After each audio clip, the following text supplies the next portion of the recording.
Hey guys and gals, welcome back to my channel.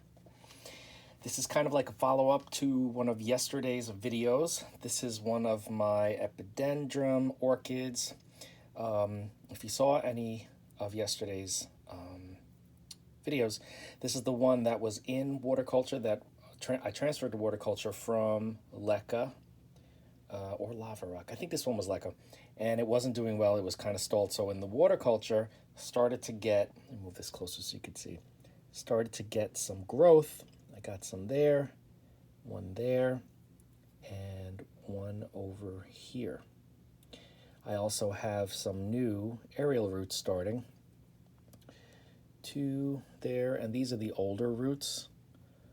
And you can see they're very hydrated. But since I know now that the yarn culture method works really well with these guys, I'm just going to take off this little sheath. I'm transferring this one to a self-watering pot using a polyester or nylon yarn. Also, I recently found, I didn't tell you guys this, but I recently found a really cool yarn that I may be sharing with you guys. It is a recycled product, which I think is really cool. And it is synthetic, of course, but it is very thick, plush, and wicking. So I will probably be doing a video on that soon. I'm thinking just in case, you know, I'm still testing with it, but just in case you guys want to have the best possible outcome if you're also trying the yarn propagation or yarn culture medium, I really think this is going to be a game changer. So I'll keep you posted, but you know, pretty soon I'll probably do a video. Anyway, getting back to this one, this beautiful little orchid. It's not beautiful yet, but it will be, and to me it's beautiful anyway. I'm just so excited. Anyway, so I took my yarn. This is a very thick chain. It's a combination of, I think, two or three different types. Three different types because three different colors. I moistened it already, and I had to kind of, what do you call it? I don't know if you, oh, I just spilled the water. I moistened it, and there are holes on the bottom of the pot. Some are large holes, some are small. Really two large holes, and that's how you kind of feed the end of the yarn chain into the reservoir. This is where the reservoir of the nutrient solution is going to be.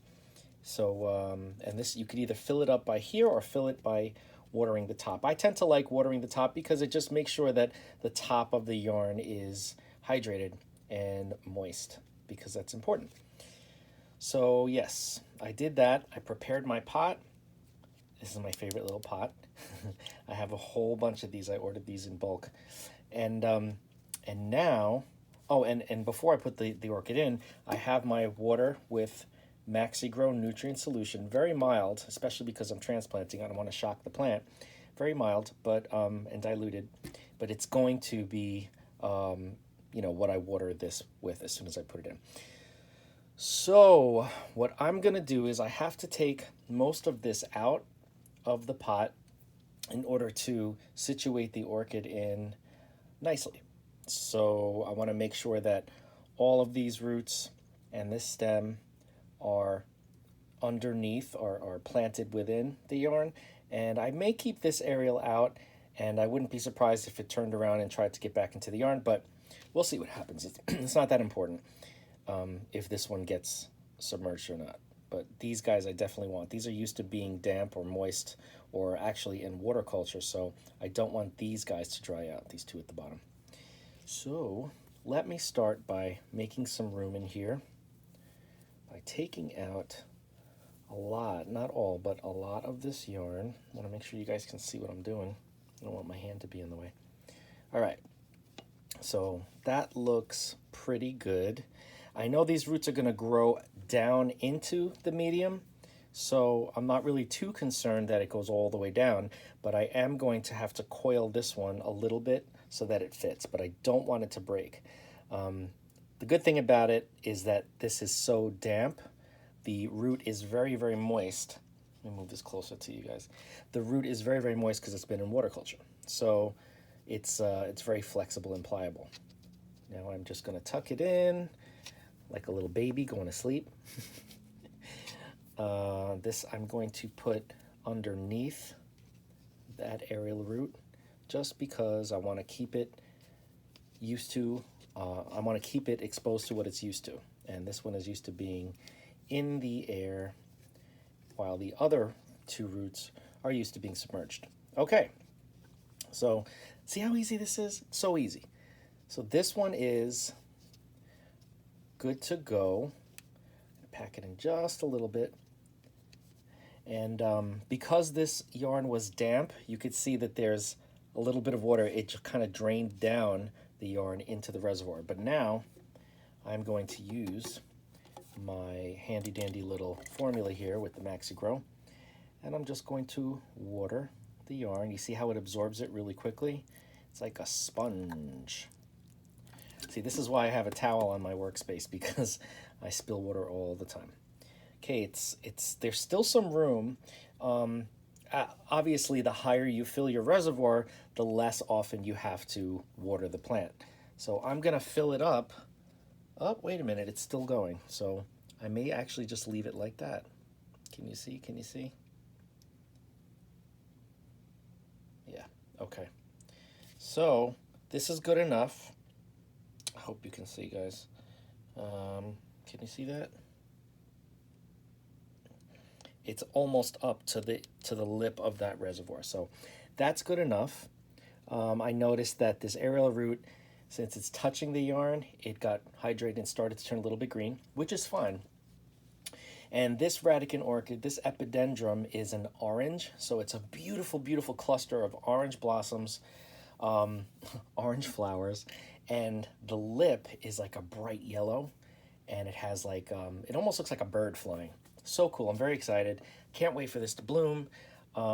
This is the first one that I put in a self-watering. The others are in self-watering, I guess you could say, but it's really just a glass or a cup with filled with yarn.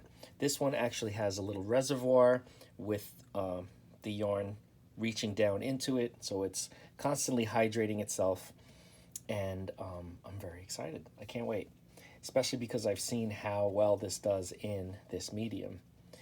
So if you have any questions and would like to try this yourself, if you want to know where to get the pots, I can let you know. I get them on Amazon. And no, I have no connection with the company. I just love the product so much, I'm willing to share my source. Same thing with this new yarn that I'm going to be showing you. It's thicker than this. These are combined, and the chain is made from combined yarn. But the one that I'm using now, which, oh my God, it's so great, the recycled yarn, it is much thicker. So it takes less time to make your chain and to make something that would fill up a pot like this, let's say. But anyway, here we go. And I cannot wait for this one to bloom. I'm going to keep it under the lights. Probably I'll keep it here next to the begonias. You have a new brother or sister here. So yeah, any questions, just ask. And I love to talk about this stuff, as some of you already know. We have great conversations about it and troubleshooting and experimenting. And from my experimentation, if you haven't seen the videos, this works very well. I mean, you can just see behind all of the propagations that I have, especially this one back here. It's just doing so well in the yarn. Coleus, everything. So don't forget to like, comment, share, subscribe. Hit the bell if you want to be notified. It's like a song. Sing along with me. And I will see you in the next video.